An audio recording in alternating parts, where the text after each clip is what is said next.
Toi whaatala whaatol whaapoponga o talafo mai le si o fonga o le laumua. Na si itia mau walunga le tau o visa le ofisa o whemalanga e ngā New Zealand tau sanga taluai, peitai, wa whaalia le whaapale ni ngā o tusi al matanga alwenga, le se lau 5.2 miliona tā la o mawalunga toi tupe whaalo na ilo tupe maua, ma o whailo foi, e ono si itia mo whaapopo ina pia le whainu mera, e ui e se lau ngā alwenga na vaea, ma ile matanga alwenga le tau sanga taluai, e tolu se lau 2.1 miliona tā la, o lo o whaaluina le matanga alwenga mo le valu tau sanga i se polo kalame fō o masini mo whaamatalanga tau te konolosi na ovale numera na fōfoina le matanga luenga i tupe maua mai visa whainga luenga i lalo le polo kalame o le Accredited Employer Work Visa le ana whaina ina ua yeini tūlanga whaale tono e le tamao a inga o le mawalunga ato tupe whaalu na ilo tupe maua o whaatasi malisi itia o tau e tutongi e tangata le tusa maleiva tasi pasene mali tele o tangata na talo sanga mo visa au le ia o le taimi si iti ai tau fō visa.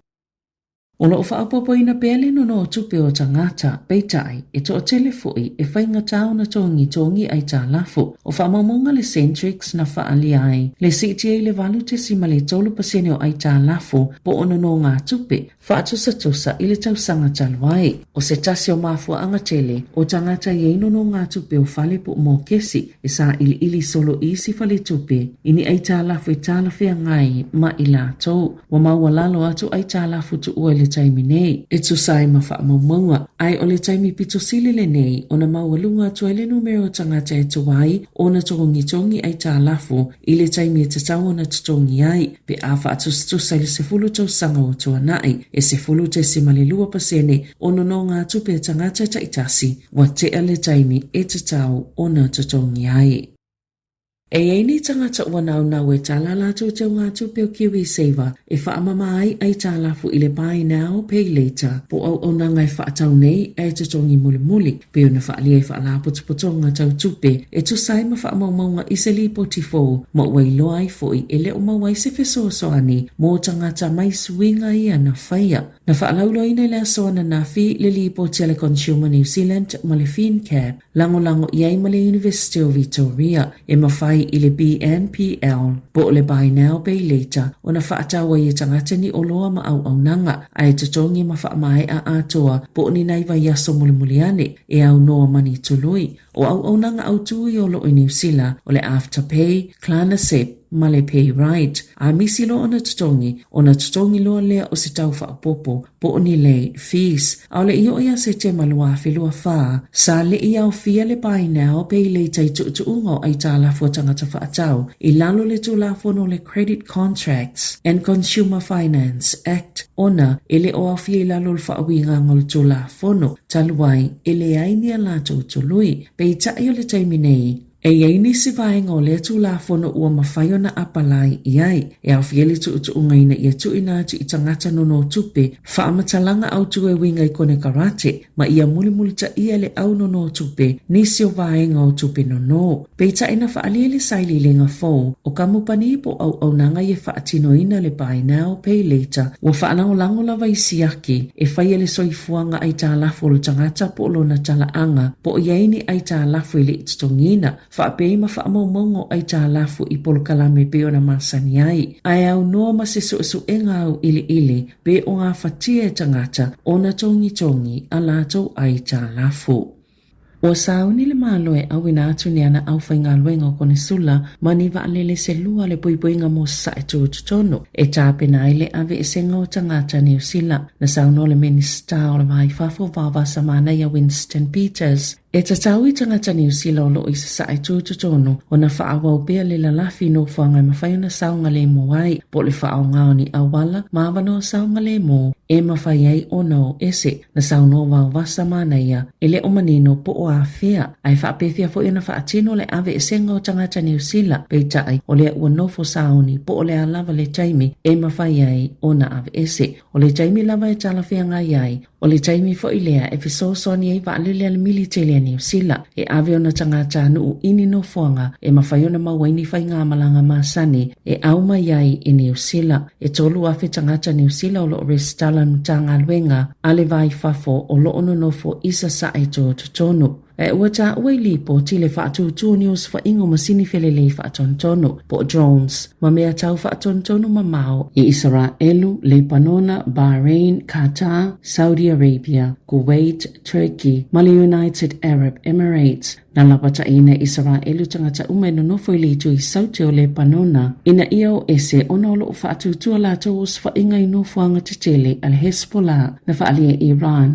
Walata ina filifilia la lato ta ifowe suito langa ya Ayatollah Ali Khamenei. Lia na fasiotia yos fa inga li United States ma Israelu. Na faalia inisi o lipoti olo soifua pele atalii o Ayatollah Ali Khamenei. Mai ono filifilia. Na faalia Iran ni lea solulu e afe ma le fase fulu lima sui o le militeli matangata lau tele. Ua maaliliu ma yos fa inga Amerika ma Israelu. Ua folfola Presidente Donald Trump e o atu i le wha po le lima vai aso le umi o le taua. Na ta ue nisi li poti na wha maa ngoto e vai ngā aua le United States e ala i ala tawos wha inga. Le siria ma le lua se fulo vaa ale whai ngā māloa Iran. Mana wha opopo i le lisi le po ana po se isi wa atau le ito aingo le Soleimani. Wa wha alia i wha mumonga pito la tamai le tusa ma le lua se lau wa aswa ua poloka le vai whangaloa ona o le tau finga po le polo kanga o le vai no o le Strait of Hormuz.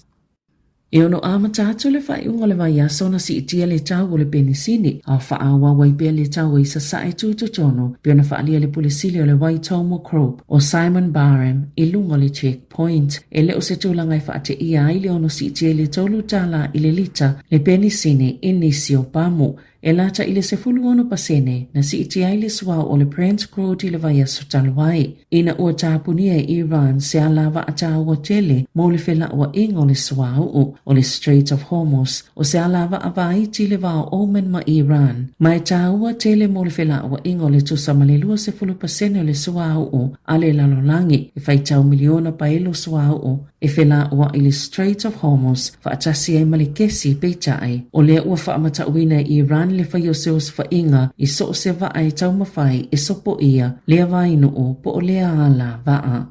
E whaasa fulu afe tala ua mawhaiona tu ina atu i le ulunga lii, lea nau la mawaina se tupe, e silia malilua se lau tolu se fulu afe tala i tutono le wha alo, olo la fale, na maua le ulunga lii le tupe i tutono ni piliki una, na sulu i tutono le wha alo le tausanga, e lua afe lua tasi, na wha ilo le ulunga lii leo leo le tupe, ai o le wha matalanga leo leo, o le tupe lea, e tatauna abe isea maya ila ua matu ina atu le malo, ono ni tupe na mawini whainga wha asolitu la fono, ma atono o ni whala au whaasaina. O le maasina le nei na fofonga ina i le whaamasino mawalunga i kalai estete le mata upo. I se whaiunga le whaamasino Robert Osborne. I le asolulu na to ina atu ai le poloa inga e tatau una maua le ununga lii le whaase fulu a wheta la mai lea vai ngā tupe. E ave i leo leo le tupe tutoe na sauno le whaamasino e ono whaau Sofia ni se tangata mai lo lātou le li poti ina i leo leo o ni tupe lātou te mawaina pe a whai e le mawhaiona lātou mawaina se vai ngā tupe. Na talia ina i leo leo le sao male a mea tono le ngā yoinga leo ngali ina whaia ina ua ta uatu ia i la tau le tupe. Asa iei male lapta inga i leono la matia o i la ua. Ina ne ito e fo i atu le tangata e ana lea tupe na sauno le whaamasino e le whaapeola na whaai unga lea ua whaia o le ata maua i bea le tutongi atu o le lua se fulu pasene o se vai ngā tupe atoa i se tangata na te mawaina se tupe te le whaapea o lana ia matawhai oi o le ilo lea pea tala whea ngai le whaai unga ma le mali lea ngana whaia ma ia tau sisia pea mafua angal tu la fono o le Criminal Proceeds Recovery Act.